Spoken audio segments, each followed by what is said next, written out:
días, mi nombre es Silvina Vaquero y como dijo el profesor hace un ratito vamos a empezar a recorrer la última clase de este curso, Bases Bioquímicas del Sistema Nervioso.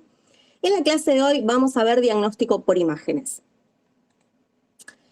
Yo planteé la clase dividiéndola de una manera medio didáctica, si se quiere, en tres partes.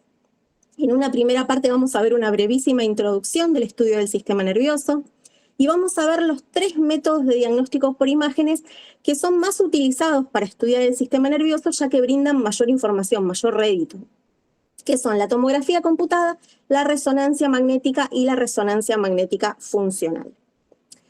En una segunda parte, ya no tan profundo como en la primera, vamos a ver otros métodos de diagnóstico por imágenes para el estudio del sistema nervioso central.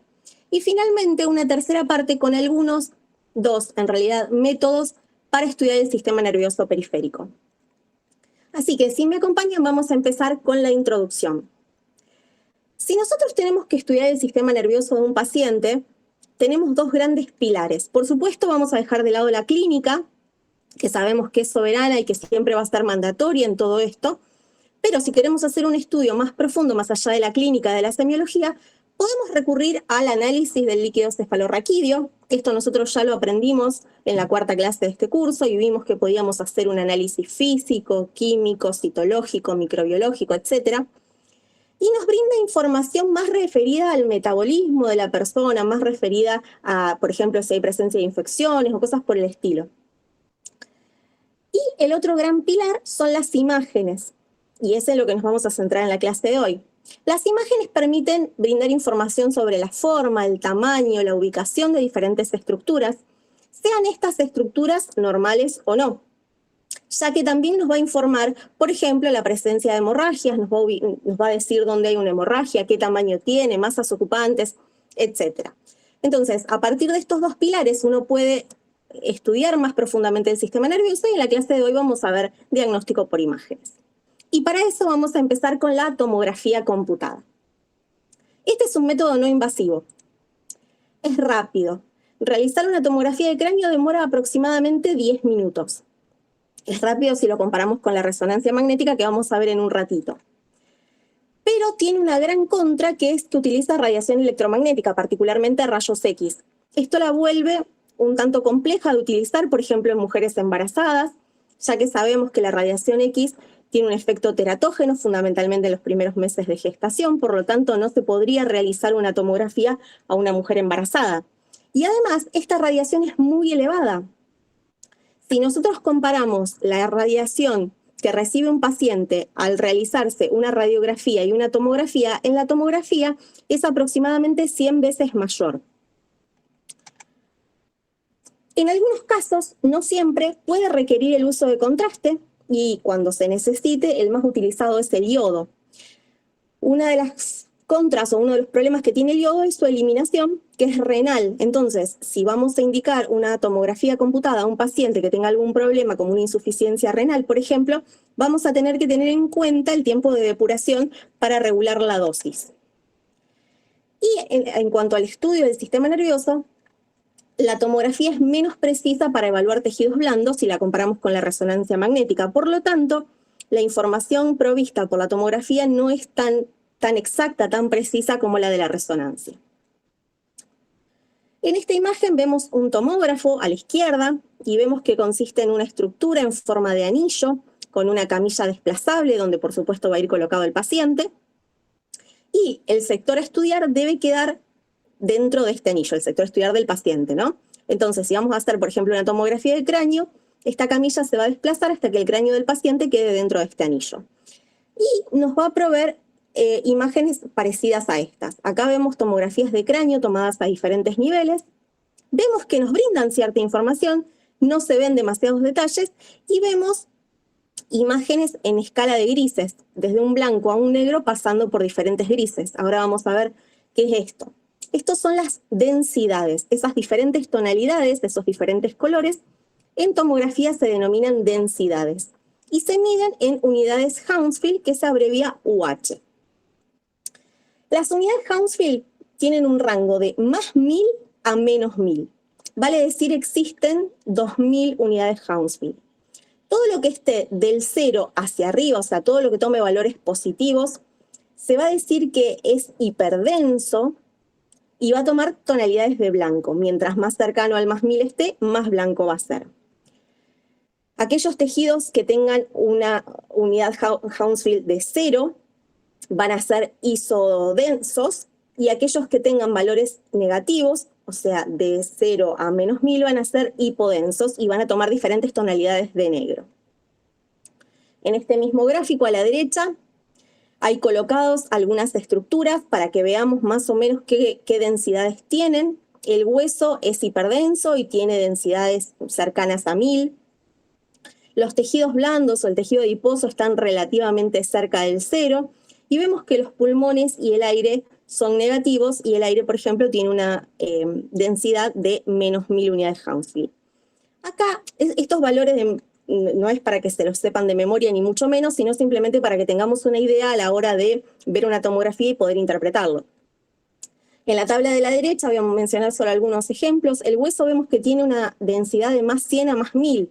Vemos que la brecha es muy amplia y esto obedece a los diferentes tipos de tejido óseo que existen. Va a depender si es un hueso cortical o un hueso trabecular. En cuanto al sistema nervioso, vemos que la materia blanca y la gris tienen unidades Hounsfield muy parecidas, más 40, más 43. Entonces, distinguirlas va a ser muy complejo. Y bueno, y el aire, a modo de ejemplo, tiene una densidad de menos 1000. Dijimos que la tomografía podía requerir el uso de contraste. Y si nosotros empleamos contraste, que generalmente es el iodo, tenemos que hacer una tomografía basal y una tomografía tras la inyección de contraste.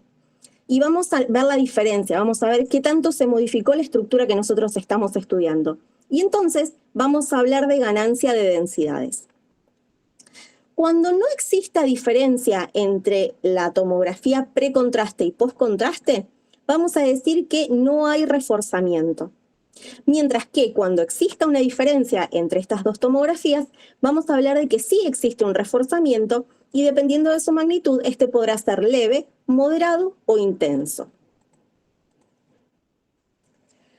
Un concepto importante a la hora de hablar de tomografía es el concepto de ventana. La definición de ventana, una de las definiciones en verdad, es que consiste en agrupar diferentes densidades de un mismo tono de gris. Si uno lo dice así es medio complejo de entender, pero si nosotros pensamos que existen 2000 unidades Hounsfield y que a cada unidad Hounsfield se le asigna un tono de gris, pensamos que hay 2000 tonos de gris.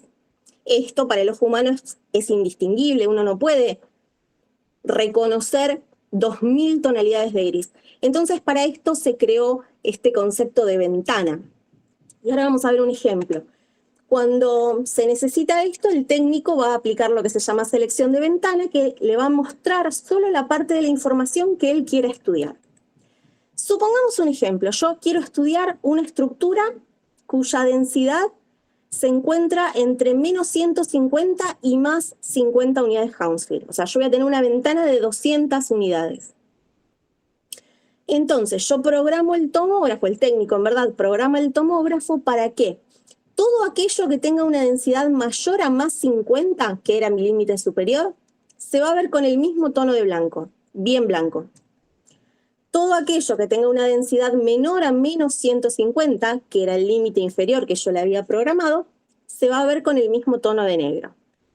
Y todo lo que se encuentre entre medio, o sea, que tenga densidades entre menos 150 y más 50, se van a mostrar con diferentes tonalidades. De esta manera, esos 2000 tonos de gris que teníamos originalmente van a estar centrados, van a estar focalizados solamente en 200 unidades, y de esa forma se puede ver mejor las diferentes tonalidades, los diferentes tonos. ¿Y cómo funciona el método? ¿Cuál es el fundamento del uso del tomógrafo? El tomógrafo, es un aparato de rayos X en el cual una placa radiográfica ha sido sustituida por detectores. Nosotros conocemos las radiografías, seguramente a todos nosotros en algún momento nos tomaron alguna radiografía. Sabemos que existe un emisor de radiación, se coloca el paciente en el medio y del otro lado hay una placa de rayos que capta la radiación recibida. Acá la tomografía tiene un principio bastante parecido, solo que no hay placa radiográfica en este caso, sino que hay detectores. y estos detectores recogen la radiación que atraviesa el paciente. Luego se manda esta información a una computadora que integra y procesa la información para obtener las imágenes que vimos anteriormente. Pasemos ahora a la resonancia. La resonancia magnética, como ya dijimos en la clase de hoy, es el método gold estándar, el patrón oro, el método de elección a la hora de estudiar a un paciente que necesite un estudio del sistema nervioso central. ¿Por qué? Porque es, de todos los métodos que existen, el que tiene mejor resolución para estudiar estructuras nerviosas. Y permite estudiar, entre un montón de otras cosas, lesiones espinales, por ejemplo, tras un traumatismo. Uno puede observar con mucha precisión si existe alguna lesión espinal, incluso algunas que sean pequeñas. Se pueden observar también placas de desmielinización.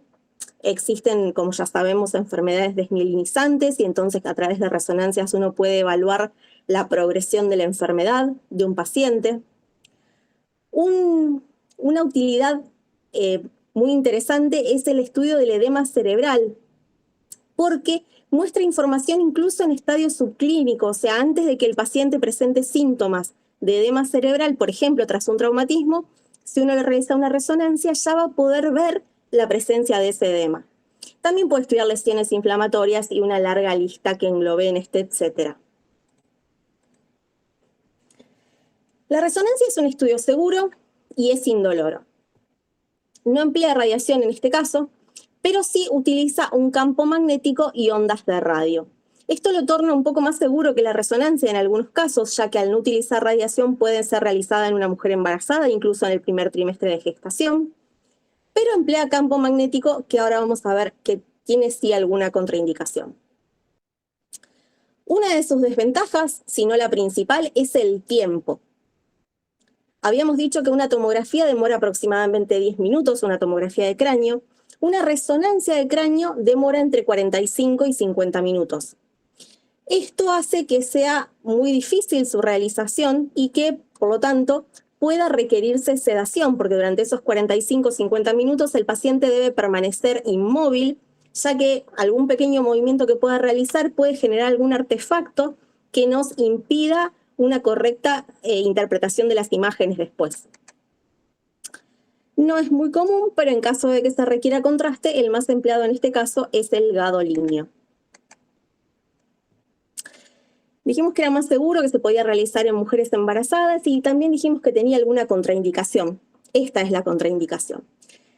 El uso de marcapasos, endoprótesis cardíacas, clips ferromagnéticos para aneurisma, etc. Todos los elementos metálicos, también alguna prótesis articular, por ejemplo, o una placa para fijar una fractura, son elementos que, por ser metálicos, van a contraindicar la realización de una resonancia magnética.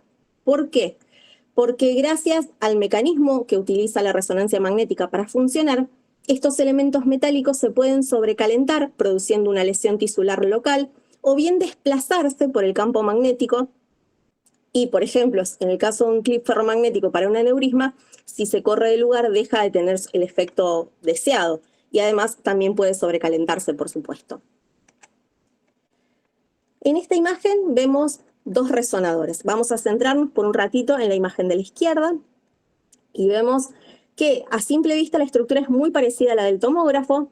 Consiste en una estructura en forma de anillo con una camilla desplazable. Sin embargo, este anillo es bastante más profundo. Si nosotros pensamos que el paciente tiene que estar 45 o 50 minutos en un anillo bastante más profundo, inmóvil, puede suceder, en algunos casos, que el paciente sienta claustrofobia. Entonces, para esos casos se creó el resonador abierto. Ambos tienen la misma función y tienen la misma utilidad, sin embargo el resonador magnético es mucho más cómodo, si se quiere, porque la persona no está encerrada. Ahora bien, resonadores no hay en todos lados, hay muy pocos, y resonadores abiertos aún menos, por supuesto. Se coloca el paciente en esta estructura que está acá en la parte superior de la imagen de la derecha o bien en el anillo.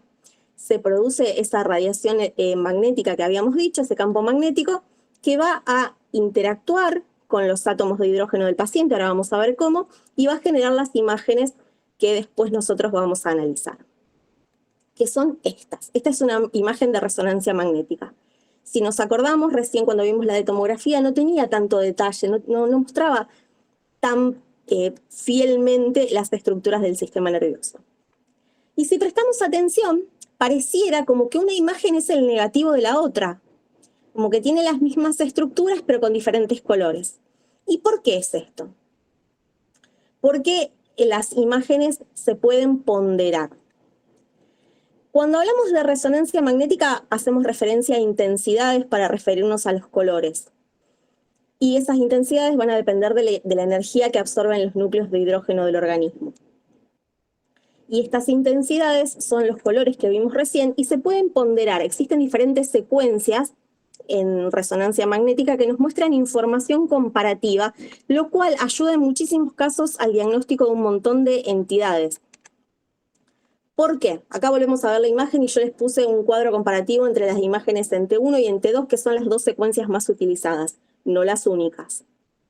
Si nosotros analizamos una imagen en T1, el agua, por ejemplo el líquido cefalorraquídeo, se va a ver hipointenso, o sea, se va a ver de color negro. Como podemos ver acá en los ventrículos, la imagen se ve negra. Los ventrículos tienen líquido cefalorraquídeo, entonces sabemos que esta imagen está ponderada en T1. Mientras que la imagen en T2 se ve hiperintenso, o sea, se ve de color blanco el agua. Entonces sabemos que esta imagen está ponderada en T2. Acá en los ventrículos hay líquido cefalorraquídeo, pero yo si viera esta modificación entre las dos secuencias en otro sector, en un paciente con cuadro compatible tal vez, podría estar pensando en la existencia de un edema. Hay algunas otras estructuras que no se modifican en las diferentes secuencias, como por ejemplo el hueso cortical. Nosotros acá vemos el hueso cortical, que está de color negro, o sea, es hipointenso, en ambas secuencias, no se modifica. Lo mismo que la sustancia gris. La sustancia gris es isointensa, o sea, es como que tendría un color intermedio de gris. Y si bien parece de diferente color la sustancia gris en ambas secuencias, es simplemente por una especie de ilusión óptica por las estructuras que se encuentran alrededor. La grasa, en cambio, sí se modifica. La grasa, en el caso del sistema nervioso central, está representada por la sustancia blanca que se encuentra ubicada a este nivel. Y vemos en la imagen en T1 que es hiperintenso, o sea, es un gris bastante claro, mientras que en T2 es hipointenso, o sea, es un gris más oscuro. Y con la sangre sucede algo muy interesante. Cuando se produce una hemorragia y esa hemorragia es subaguda, vale decir, hace un tiempo que está presente esa hemorragia, la imagen en T1 y en T2 no se modifica, se ve hiperintenso, se ve blanco. Pero si la hemorragia es aguda, vale decir, hace pocos minutos que se está produciendo, se modifica. En T1 se va a ver hiperintenso, se va a ver de color blanco, mientras que en T2 se va a ver hipointenso. De esta manera, si uno encuentra, por ejemplo, un sangrado o una lesión que no sabe muy bien lo que es, viendo este cambio en las intensidades de las secuencias, puede diagnosticar con más facilidad qué es lo que puede estar presentando el paciente. Y ahora vamos a ver un poco cómo funciona la resonancia magnética. Yo les dije que se excitaban los átomos de hidrógeno. Para entender cómo funciona, volvamos un poco para atrás, volvamos al colegio y recordemos que la materia está compuesta por átomos y los átomos presentan un núcleo con neutrones y protones. Después tienen los electrones en los orbitales, según el modelo de Rutherford, que es el más aceptado actualmente, pero de los electrones olvidémonos por ahora y quedémonos con lo que pasa en el núcleo. Los núcleos no están estáticos, no están quietos. Los núcleos tienen un giro, tienen un movimiento, es como que rotan sobre su propio eje. Y ese movimiento se denomina spin o giro.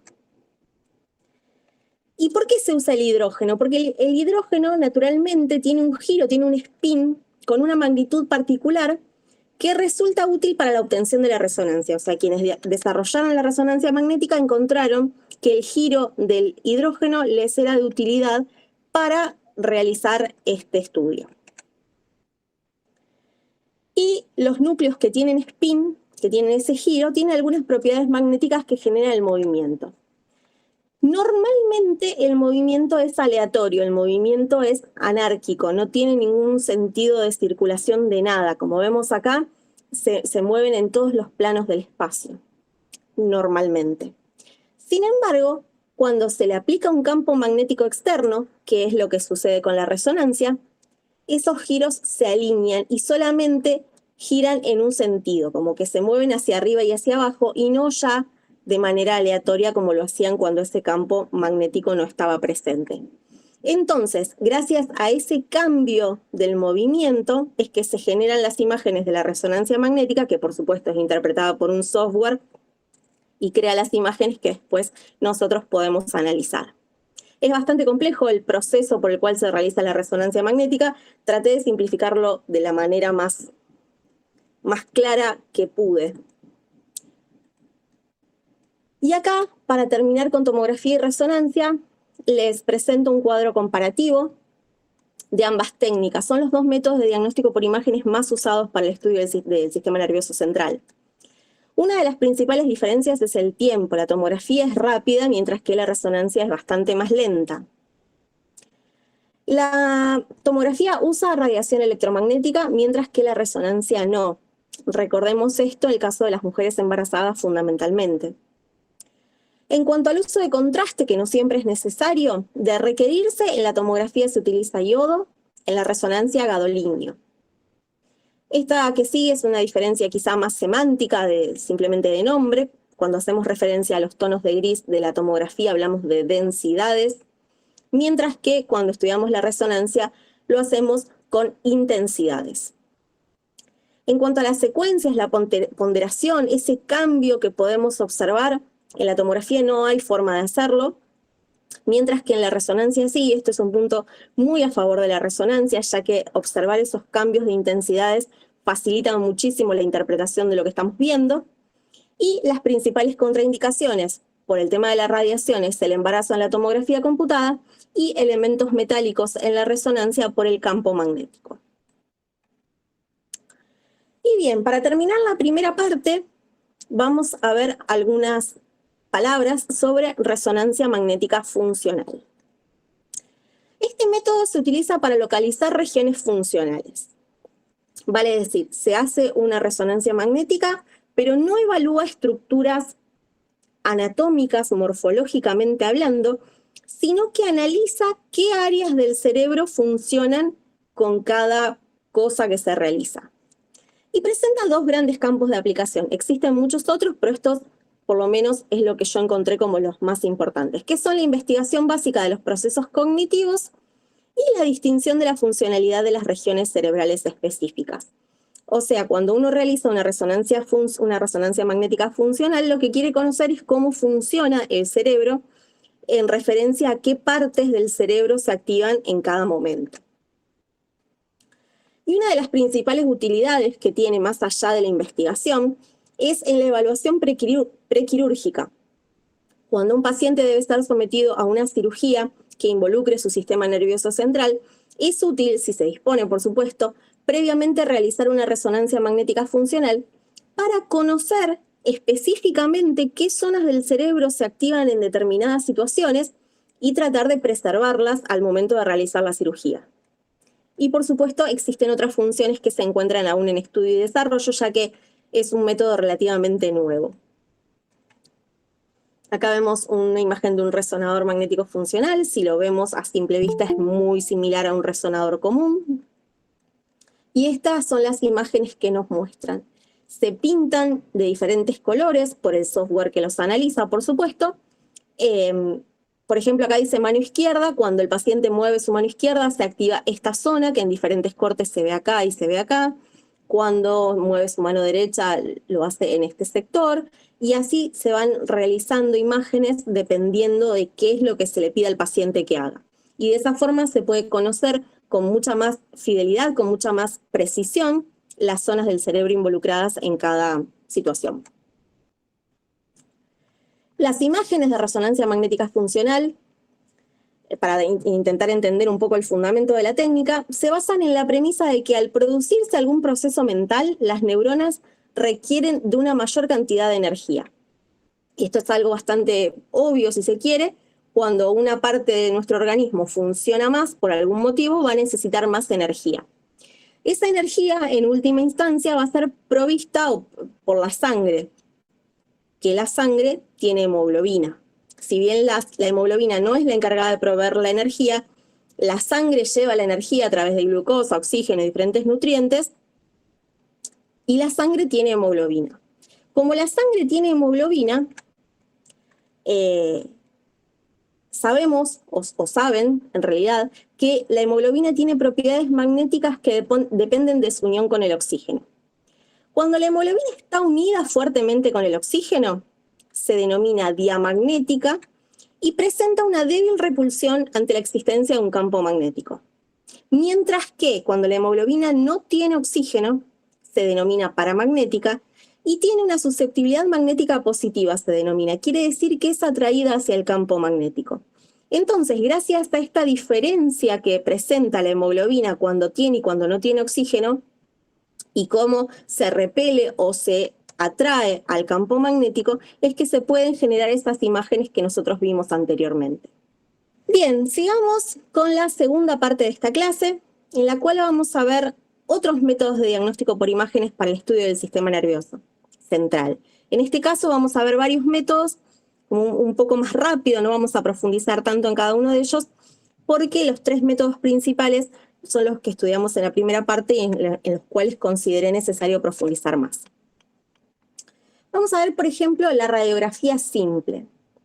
La radiografía simple es muy útil para estudiar el continente, pero no el contenido. Vale decir, en esta imagen nosotros vemos una radiografía simple de perfil de cráneo y columna cervical. Y si nosotros queremos estudiar el continente, o sea, ver la indemnidad, por ejemplo, del hueso, del cráneo, acá corté mal la imagen, pero se puede seguir perfectamente y vemos que el hueso está perfecto. Lo mismo sucede con las vértebras. Sin embargo, si yo quiero estudiar el encéfalo, veo una masa gris acá amorfa que no me brinda ningún tipo de información. Entonces, la radiografía va a ser útil, por ejemplo, tras un traumatismo para evaluar la indemnidad de las estructuras óseas. Las utilizadas para el estudio del sistema nervioso central son la radiografía de cráneo y de columna vertebral, como es obvio. La contra es que emplea radiación X, pero es muy baja comparada con la tomografía. Y la imagen se va a producir según la absorción de la radiación. En este caso, cuando hablemos de los diferentes tonos, vamos a hablar de radio opaco cuando se vea blanco y radio lúcido cuando se vea negro. Y esto tiene que ver con la estructura que atraviesa. Cuando, por ejemplo, un rayo atraviesa a este nivel, el hueso, que es bien denso, absorbe toda la radiación y deja pasar muy poco para que impacte en la placa. Mientras que el aire, como vemos en los senos paranasales, que se ven de color negro, es muy etéreo, entonces pasa toda la radiación y cuando impacta en la placa, llega toda la radiación y entonces la placa se ve de color negro. Otro estudio que podemos utilizar para estudiar el sistema nervioso central, no quizá las estructuras nerviosas en sí, es la angiografía. La angiografía consiste, como vemos acá en la imagen, de la toma de imágenes a través de radiografía, tomografía o resonancia del árbol vascular. Lo que permite estudiar la angiografía no es la circulación, sino la arquitectura, cómo están los vasos que irrigan el sistema nervioso central. Si, por ejemplo, nosotros a este nivel viéramos que llega sangre y después a partir de acá se ve todo blanco, podríamos inferir que a este nivel hay un trombo que no permite el paso de la sangre. Pero no evalúa la circulación, sino que evalúa si la sangre pasa o no pasa, si el diámetro de los vasos está conservado o no. Lo que sí evalúa la circulación es el ecodoppler. El ecodoppler se basa en el efecto Doppler, que es un efecto físico que se explica por el cambio de frecuencia de una onda como consecuencia del movimiento relativo entre emisor y receptor. Básicamente, cuando algo se acerca a un transductor, cambia la frecuencia de la onda y cuando se va alejando, vuelve a modificarse. Y de esta manera se genera este trazado que nosotros podemos ver. Este es un trazado de una carótida. Todas las imágenes que vemos en la clase de hoy son normales. No les quise poner imágenes patológicas porque me pareció mucho más útil ver imágenes normales para que cuando en algún momento veamos una imagen diferente nos llame la atención y tratemos de pensar qué es lo que está mal. Pero acá vemos los pulsos, vemos cómo va circulando la sangre, y en la parte superior de la imagen también podemos estudiar el diámetro de la arteria para ver si está conservado o, secundario a una placa de ateroma, por ejemplo, puede estar disminuido. Un análisis, un estudio, mejor dicho, que está bastante en desuso en la actualidad es la mielografía. La mielografía es la obtención de imágenes radiográficas tras la colocación de un contraste subaracnoideo. Y lo que estudia es la médula espinal. Se aplica un contraste subaracnoideo, y pone en evidencia la médula espinal. Y de esta forma nosotros podemos ver si la médula está indemne o no, si hay alguna lesión, si hay alguna alteración a algún nivel que no podamos ver con algún otro método. Sin embargo, este estudio fue reemplazado por la resonancia, que brinda mucha más información. No obstante, como dijimos, la resonancia no está disponible en todos los lugares de nuestro país, por lo que quizá en algún lugar muy alejado, algún centro urbano grande, puede que todavía se siga empleando, por lo menos hasta esperar la derivación del paciente a un centro de mayor complejidad. Las complicaciones y contraindicaciones que tiene este estudio son las mismas que vimos en la cuarta clase con el uso de la punción lumbar, ya que el contraste se aplica mediante esta técnica. Dejando un poco de lado las imágenes morfológicas, pasemos a las imágenes funcionales a través de la electroencefalografía o el electroencefalograma. Este método estudia la función bioeléctrica del sistema nervioso central y genera este trazado, gracias a la colocación de diferentes electrodos en el cuero cabelludo que van a evaluar diferentes cambios eléctricos. El electroencefalografista, cuando se va a hacer un electroencefalograma, le pide al paciente que abra los ojos, que cierre los ojos, que mueva una mano, que cierre la otra mano, que haga diferentes cosas, y en función de esto se va a realizar este trazado que va a permitir conocer la función bioeléctrica del sistema nervioso central.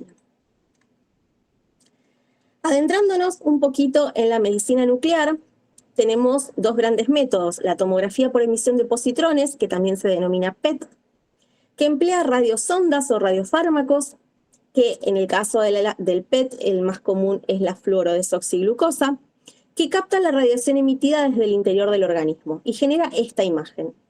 Estudia fundamentalmente el metabolismo a través de este radiotrazador.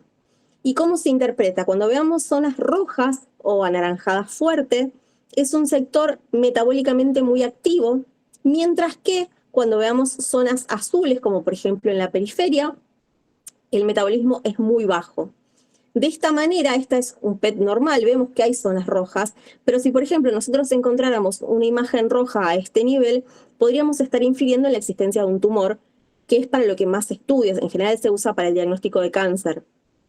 Y se basa en esto, en el metabolismo que suelen tener los tumores, que es muy acelerado, muy elevado. Y el otro estudio de medicina nuclear es el SPECT.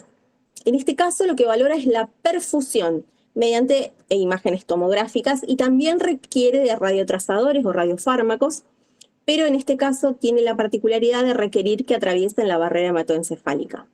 La interpretación es bastante similar a la anterior. Cuando veamos imágenes anaranjadas, son zonas muy perfundidas, anaranjadas o rojas, mientras que aquellas imágenes verdes o azules, la perfusión es menor. Y ahora vamos con las últimas 3 diapos de la clase de hoy para la tercera parte, en los cuales vamos a ver algunos métodos de diagnóstico por imágenes para estudiar el sistema nervioso periférico.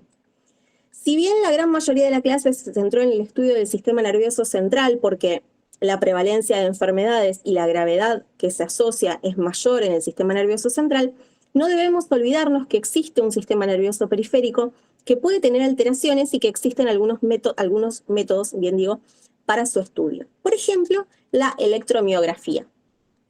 Este estudio consiste en el registro de la actividad eléctrica del músculo mientras se contrae y en reposo, y genera este trazado. A la izquierda vemos el trazado del músculo en contracción, mientras que a la derecha del músculo en reposo.